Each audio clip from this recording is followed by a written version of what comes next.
Pushkin.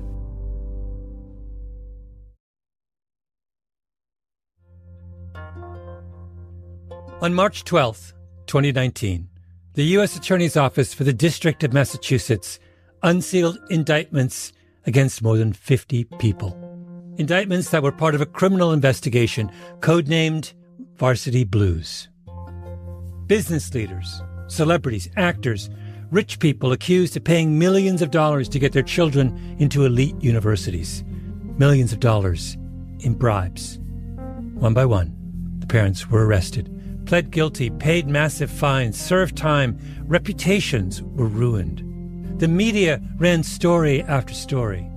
50 people facing charges, and more arrests are likely in the weeks and months ahead. Actresses Lori Loughlin and Felicity Huffman are two of the dozens of wealthy parents accused in the alleged scheme. The biggest college admissions fraud in U.S. history. Meantime, the scandal stretches from Hollywood to Boston next week. It was the largest investigation of its kind in the history of the Justice Department. 56 cases. A home run. And then came the case at the very, very end. The 57th case. This is me in an email to the U.S. Attorney's Office of the District of Massachusetts, asking about the final case in the Varsity Blues investigation. Hello there, I'm looking to interview any of the U.S. attorneys who were involved in the Eamon Khoury case from a few years ago. Do you think that might be possible? Thanks, M. A day later, I get an answer. 3 lines. Received. Thank you. While we greatly appreciate the invitation, we must respectfully decline at this time. At the Department of Justice, they do not want to talk about Case 57 of the Varsity Blues investigation. Oh, but I do. My name is Malcolm Gladwell. You're listening to Revisionist History, my podcast about things overlooked and misunderstood. This episode is part of a little mini-series I'm doing to introduce my new book called Revenge of the Tipping Point, the sequel to my very first book from 25 years ago, The Tipping Point. If you read Revenge, and of course I really hope you do, you'll see that halfway through Chapter 5, the mysterious case of the Harvard women's rugby team, I make reference to a court case called U.S. v. Khoury. That's the 57th Varsity Blues case. But in Chapter 5 of Revenge of the Tipping Point, I tell only part of the story of U.S. v. Khoury. Did I want to tell the whole story? Of course I did. I lost sleep over trying to shoehorn the whole Khoury case into my book because I regard U.S. v. Khoury as one of the all-time most riveting, most unintentionally hilarious, most heartbreaking legal battles ever. I mean, it ticks every single one of my boxes. It involves a tantalizing philosophical puzzle. It has twists and turns. It makes elite schools look absolutely ridiculous. And if you are a regular listener to this podcast, you know how happy that makes me. Not to mention, it features a cross-examination so brutal that, fair warning, if you are triggered by a defense attorney disemboweling a witness in open court, you should probably turn this off right now and switch to something safe like Joe Rogan. But in the end, I could only figure out how to put half of my favorite case ever in Revenge of the Tipping Point. So I thought, just to whet your appetite, I'd use this episode to tell you about the other half. What I've come to think of as the Georgetown Massacre. I was actually in Boca Raton on vacation with my family when I first heard about the Khoury case. My cousin Kyle mentioned it to me in passing, and I was a bit bored, needed something to read, so I ordered the trial transcripts. 1,200 pages. Started reading them over breakfast. Breakfast led to lunch, lunch to dinner, then all day the next day. The lazy river was put on hold. I sat poolside, oblivious to the children squealing happily around me. The case centered on a very rich man named Eamon C. Khoury, who is the son of an even richer man, Eamon J. Khoury. So if you look across industries, I mean, my background is private equity. Khoury Jr. didn't want to talk to me, but I wanted you to get a sense of his voice. So here he is, speaking on a podcast called Michigan Reimagined. One of his current projects is disrupting the trailer park business. If you look across industries from pacemakers to automobiles to jet airplanes to helicopters to computers, the only industry that hauls materials and men to locations is the home building industry. The home building industry is archaic in its approach. Khoury is in his 50s, graying nicely at the temples, a long, narrow face framed by a pair of exuberant ears, a man who takes care of himself. And his great passion is tennis. He played varsity tennis at Brown University. He played at the country clubs of Palm Beach and Cape Cod. He played with his kids. Something about hitting a round, fuzzy ball over a net clearly made him very, very happy. And what he really wanted was his oldest daughter, Catherine, to play tennis in college just like he had.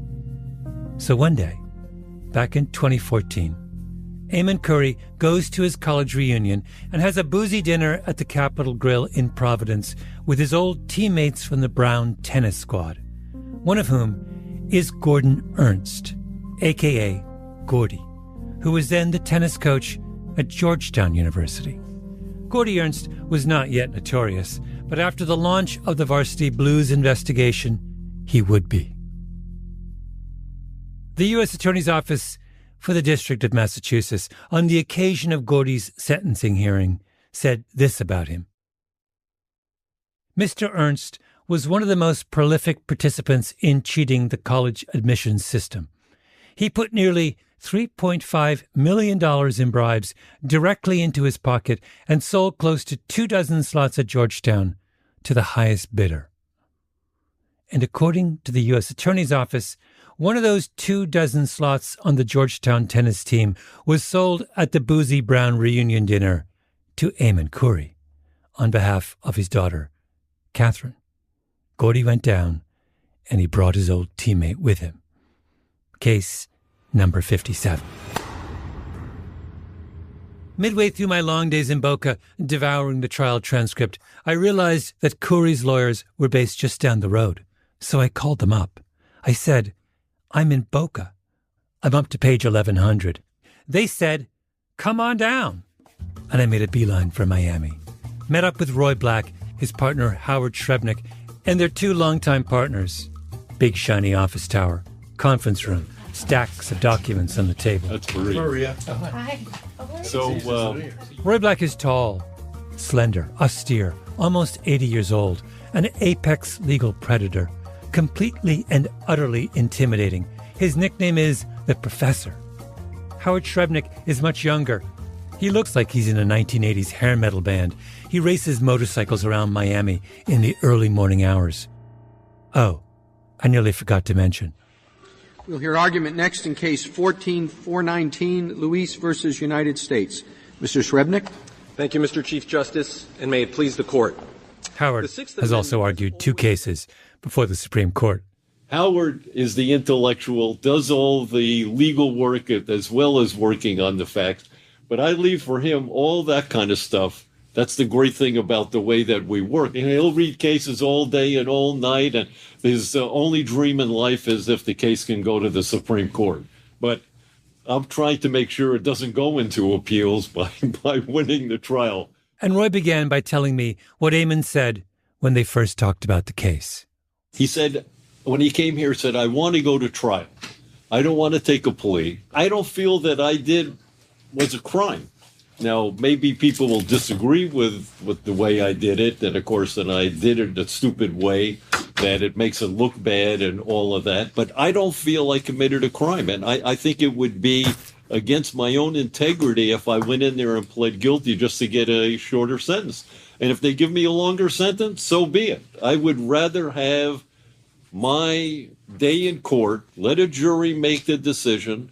And what I want to do, and this is about 6 to 7 months before his trial, he said, "Are you willing to take the case with an agreement you're going to go to trial?" I said, "Yes, that's what we do." A little digression. Many years ago, I went hiking in Portugal with a good friend of mine whose dad was very wealthy. and we got lost. And I said to her, "Are you worried?" And she said, "No, because I have the number." And I said, "What's the number?" And she said, "Oh, my dad has these ex-Mossad guys on retainer, and if you're ever in trouble, you call them, and they come and get you." Mossad, Israel's secret intelligence service. It is entirely possible she was pulling my leg. I don't know. So why am I telling you this? Because Roy Black and Howard Shrebnick are the legal version of those ex-Mossad guys. If you are a very rich person in America and you find yourself in a great deal of legal peril, your best bet is to call on the offices of Black and Shrebnick. We're going to be spending a lot of time with Roy and Howard over the course of the next 2 episodes. Oh yeah, I'm doing 2 episodes on the Georgetown Massacre, and there will come a point when you will ask yourself, is Malcolm Gladwell totally in the tank for the law firm of Black and Shrebnick? And the answer is, of course I am. Wait, where were we? Oh yes, Eamon Khoury is charged and indicted. 1 count of conspiracy to commit mail fraud, 1 count of bribery. He retains Roy Black and Howard Shrebnick, and he decides that he's not going to take a plea. Now, understand that everyone else charged in the Varsity Blues investigation, all 56 of them, pled guilty. The famous actresses Felicity Huffman, Lori Loughlin, folded their cards, paid a fine. Some of them did short stints in prison. How could they not?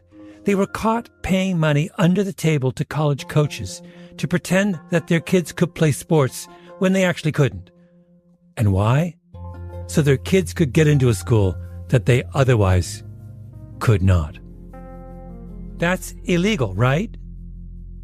You know, bribe is one of those basic crimes, kind of like murder, theft, rape, by which I mean not that it's as grave as that, but it's one of those crimes that are in criminal law scholars called malum in se, meaning the earliest crimes, the ones conduct that was immoral, and that's indisputably immoral. That's why it became immediately part of every criminal code going back, I don't know, probably Hammurabi's days. This is Leo Katz, professor of law, University of Pennsylvania. In the midst of my infatuation with U.S. v. Khoury, I asked one of the country's leading legal experts to read up on the case so I could ask him questions about it. And then, of course, there are crimes that they're called malum prohibitum, like, not registering for the draft or selling illegal drugs or even not paying taxes, which only became crimes because we decided to make them that. Katz's point is that we expect to have arguments and complications and gray areas about malum prohibitum, the made-up crimes, but not malum in se, the indisputably immoral acts. Those are supposed to be open and shut.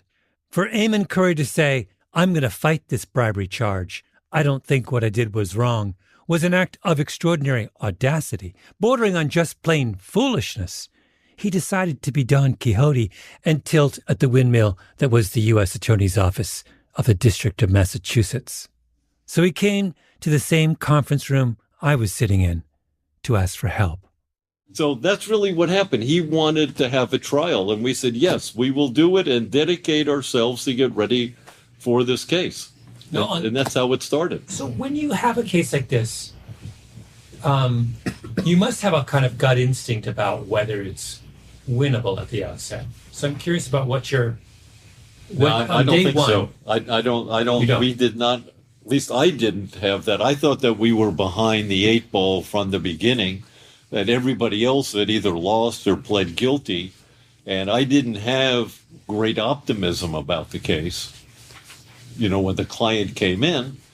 But I said, listen, that's been my whole career, is taking cases where things look bleak. I mean, that's what we specialize in. Black shook his head. The lawyer's nightmare is a client who will not take the easy way out. On the other side of the conference room table, Howard was shaking his head as well. He wanted to testify. In fact, it was a battle to convince him he should not testify, because he wanted the jury to know the truth, that he did not bribe the coach, and that what he did was an act of generosity after the fact, not a crime before the fact. A man attacking a windmill, armed only with a tennis racket. A lost cause.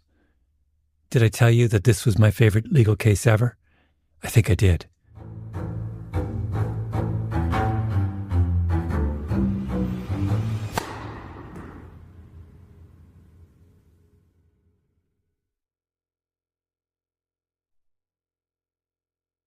The first witness for the government was a man named Timothy Donovan.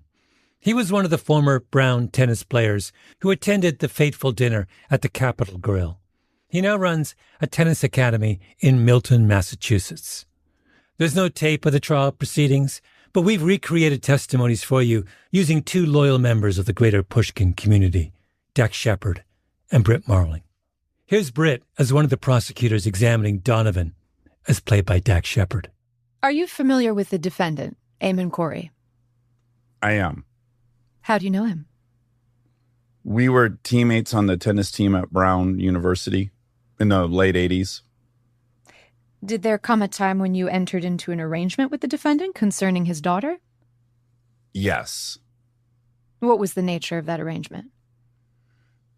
The nature of it was I was going to help facilitate a deal where the defendant would pay $200,000 in cash in exchange for a recruiting slot at Georgetown University. And who was he going to pay $200,000 in cash to as a part of this deal? Gordon Ernst, the coach at the time at Georgetown. And what was the payment for? An admission slot on the team. And what was your role in the deal? I was essentially the middle person to help with communication back and forth between Gordy Ernst and Eamon Corey. Was that payment made? It was. By whom? By Eamon Corey. And what was your understanding of whether the defendant's daughter was actually qualified to play tennis? She was not qualified to play at that level of college tennis. And what was your understanding of whether she was actually going to play tennis at Georgetown? The defendant and I talked about how she had no plans to play there. To be specific, Donovan went to Corey's house on Cape Cod, picked up a brown paper grocery bag with $180,000 in cash, got $20,000 for himself, and delivered the package to Gordy Ernst's wife, who stashed it in his safe deposit box. How did Catherine's scores compare to the average scores of your clients who were admitted to Georgetown as tennis recruits? They were quite a bit lower. If we can look at page 4, please. We see a copy of Catherine's transcript, and in particular, her junior year average was 78.5. How did Catherine's GPA compare to the average GPA of your clients who were admitted to Georgetown as tennis recruits? Significantly lower. After Donovan came a parade of other witnesses, tennis people, people from Catherine Corey's high school, her guidance counselor, tennis coach, all saying the same thing. Katie Corey at a school like Georgetown is a dubious proposition. Day 2 of the trial was not good for the defense. Day 3, not good. Day 4 comes and goes. If you are Eamon Corey sitting in the defendant's chair, you're thinking, I should have taken a plea. I'm going away for years. But then came day 5, the Georgetown Massacre. Let's talk about Brenda Smith, which I thought was in my reading, was the highlight.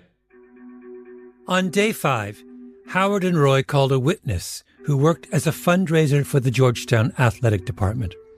Her name was Brenda Smith. Smith did not come to the courthouse willingly. She was subpoenaed. All she knew going in was what the Georgetown lawyers clearly told her, which was not to worry. This was going to be easy. She wasn't on trial. Eamon Corey was. The case was black and white, and she was on the winning side. Malum Ense. So, describe that whole exchange for me. Because, like I said, all I can do is read it. So bring it to life. Howard sets the scene. So now Brenda Smith, whose sole job as the, quote, Senior Director of Development for Athletics, close quote, and development doesn't mean bodybuilding, conditioning, fitness. Development is a euphemism for money, raising money.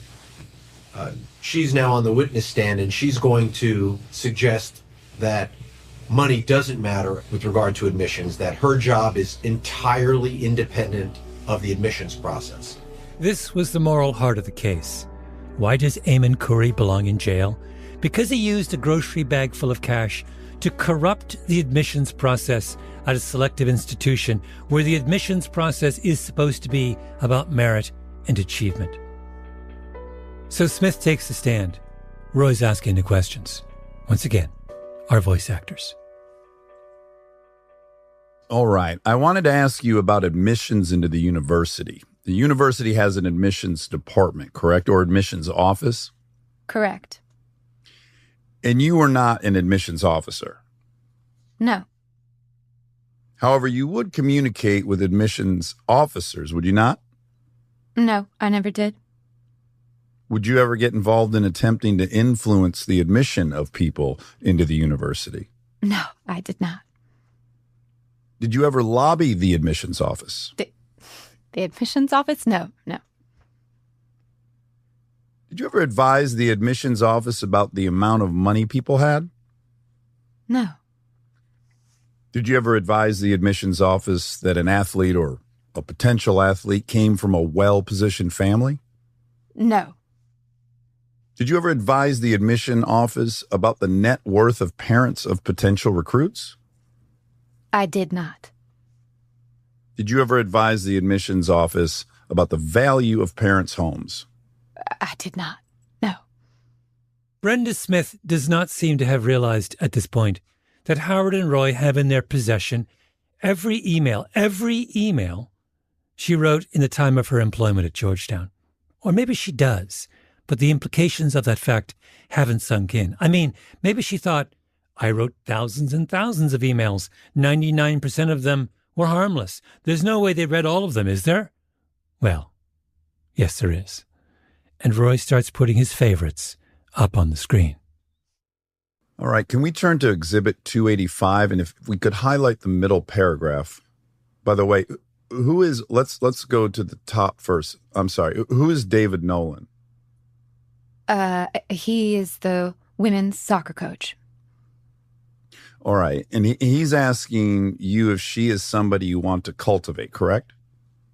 That's what the email says. Good. Tell me what the word cultivate means. Develop a relationship with, typically. All right. And if we could, you put down there in the second one, you wrote 5.6 million house, right? Correct. So I guess you do find out how much parents' homes are worth, right? Well, you asked me earlier if I share that information with admissions. I do not. This is an email with a coach. This is different. So as I understand it, then, you're telling the soccer coach that a prospective athletic soccer player's parents own a home worth $5.6 million, right? Yes. Now, can I ask you this? What does that have to do with their ability to play soccer? Nothing. Does that have something to do with the ability to get them to donate money to the soccer team? No, it's simply the part of the family relationship that I would be interested in.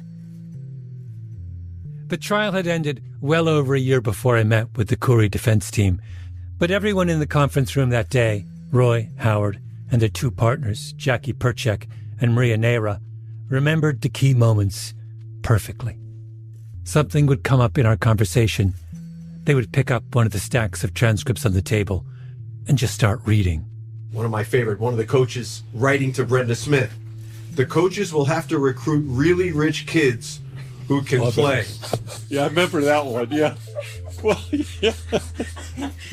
Rich kids who can play. Yeah, okay. The beauty of it is that before he got to the email, Roy would say to the witness, and did you ever get an email where somebody would tell you that you need to recruit really rich people? Of course not, Mr. Black. Oh. Brenda Smith writing to the swimming coach in an effort by Brenda Smith to get the swimming coach to recruit the student, quote, "This is a family who may not have 7 figures, but definitely 6 figures." And Roy says, anything in there about the splits the times in the 100-yard dash. Look, on the lacrosse team, of course, our case was about tennis, but it was institutional. Quote, I'm checking on this potential recruit, one of my $500,000 donors, and next I'm working on a $500 million plus. 500 million? Yeah. And so Brenda Smith writes back, so if the student is in your ballpark at all, ... So wait, describe Brenda Smith to me during that testimony. What's she doing? How is she dealing with this? She was sort of befuddled, as I recalled. Yeah, another example of someone just denying what was obvious, losing credibility as she's sitting on the witness stand to try to pretend as if wealth did not affect the admissions process. They didn't want to ever admit that money influenced admissions. Yeah. They will never admit that. Even no matter how many emails we show them, they would still not admit it because they knew they could not admit that. They thought that would infect the integrity of the school.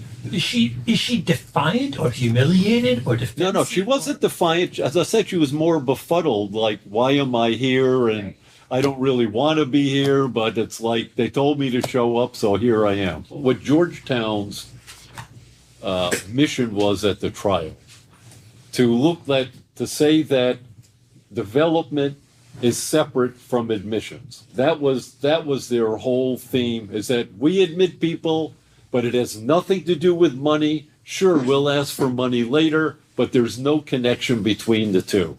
That was what everybody on direct examination testified to, because they thought, as a matter of integrity, they didn't want to admit that people got admitted because of their wealth. As a good Catholic school, it's the parable of the coin.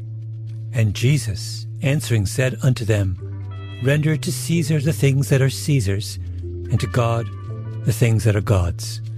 And they marveled at him. Render to development the things that are development, and to admissions the things that are admissions. And finally, we come to my favorite email. It's from Gordy again, Gordon Ernst, Eamon Curry's old tennis teammate, to Brenda Smith. You can imagine how much our apex predator is enjoying this moment. Now let me show you. He sends you this email in which he says, no idea if he has dough or not. He struck me as a bit of a tire kicker, but who knows, sometimes those are big hitters. Now, why in the world would he be asking you or telling you he has no idea if the kid has money? I don't know. I don't know what this term is about. You responded, he has no money at all, right? I do say that. Why would you be telling that describing a potential recruit like that to the tennis coach? Well, I believe because I was trying to get him back on track. If you see his previous comment, it was about money, and I was trying to talk to him about whether or not this kid was a recruit. The previous emails are about this parent wanting to hold his kid out of college for a year to do a gap year, but with the hopes that the kid would be able to play for Gordy, and I was trying to get to the heart of the conversation, looks like, which is how he would not be a recruit. But your actual statement is, he has no money at all. Show me the money. That's a joke. Like, that was a joke in our office. Show me the money. Show me the money. Like, it was just a joke in the office. And then you end it by saying, he sounds dreadful. Yes, I do. Why would you say that? I don't know. Oh, dear.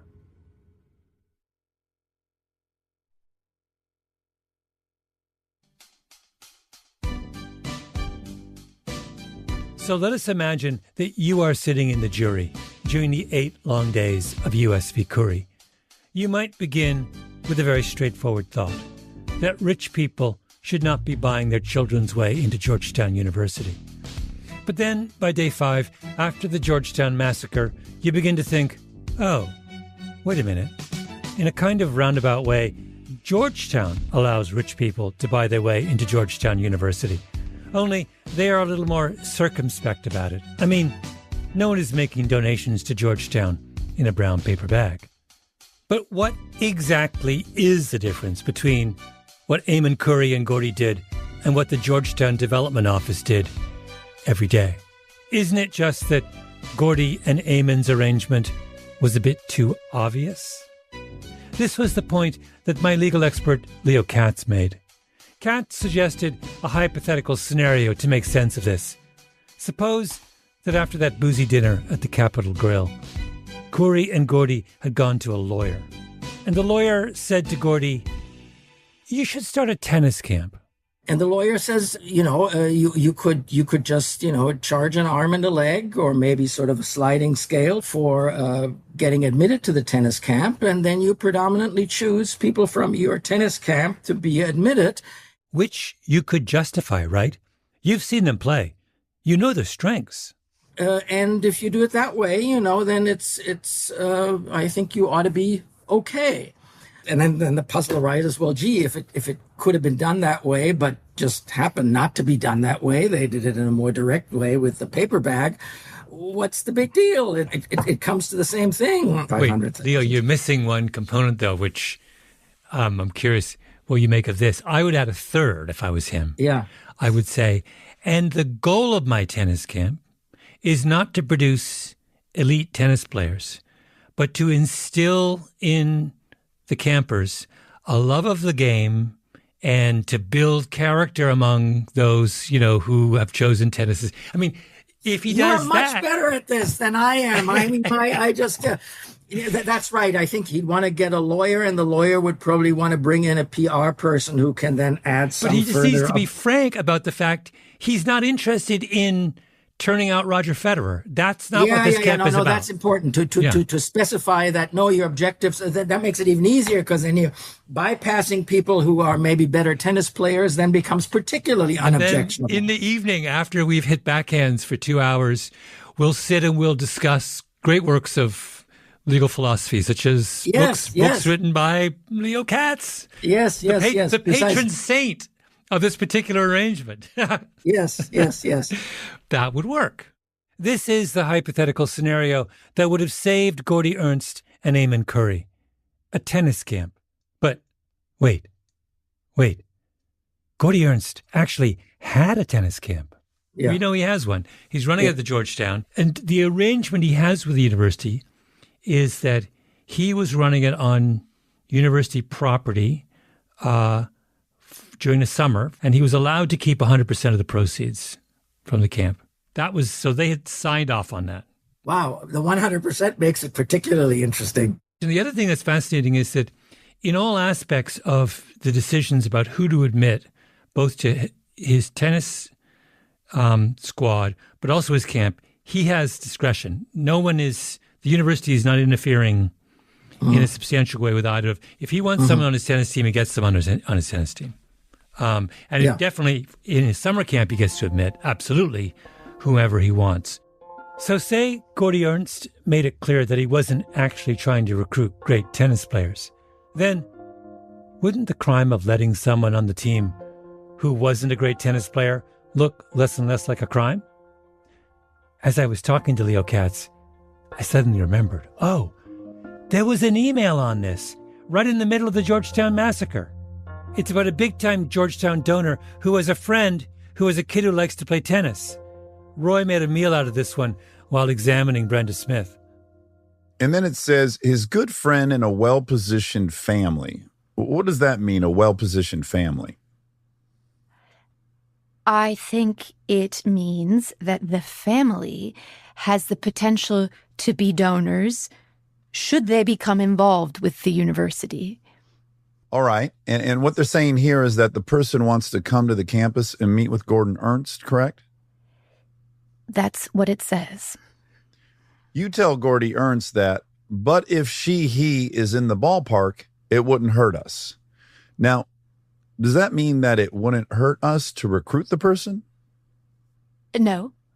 Gordy is asking me if I want him to meet with the kid, and so I'm saying it wouldn't hurt us if he met with him. And what he responds to you, another mediocre player, that is my strike zone. What is he telling you there? That his team is not a very well-performing team. Gordy, you idiot. You could have made all this go away so easily. And that's what I have to imagine the jury is thinking. Why are we going through all this trouble? Sitting here for the better part of 2 weeks to stand in judgment of two people who were just too stupid to conduct their business with the right number of nudges and winks. The Georgetown Massacre was when the first cracks appeared in the government's case. And then the whole thing goes south. Because right after Brenda Smith is disemboweled on the stand, Howard and Roy call a mystery witness.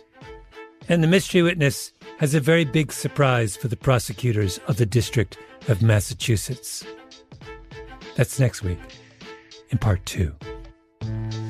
In terms of poise and speaking, she had such authenticity. She came across very well as a witness. Revisionist History is produced by Nina Bird Lawrence with Ben Dadaf Haffrey and Lucy Sullivan. Our editor is Karen Shakurji, fact-checking by Sam Russick. Original scoring by Luis Guerra, mastering by Echo Mountain, engineering by Sarah Bruguera and Nina Bird Lawrence. Production support from Luke Lamond. Our executive producer is the incomparable Jacob Smith. Special thanks to Sarah Nix. Voice acting by Dax Shepard and Britt Marling, who had so much fun working together on our Little Mermaid episodes a few seasons ago that they re-upped for another tour of duty. I'm Malcolm Gladwell.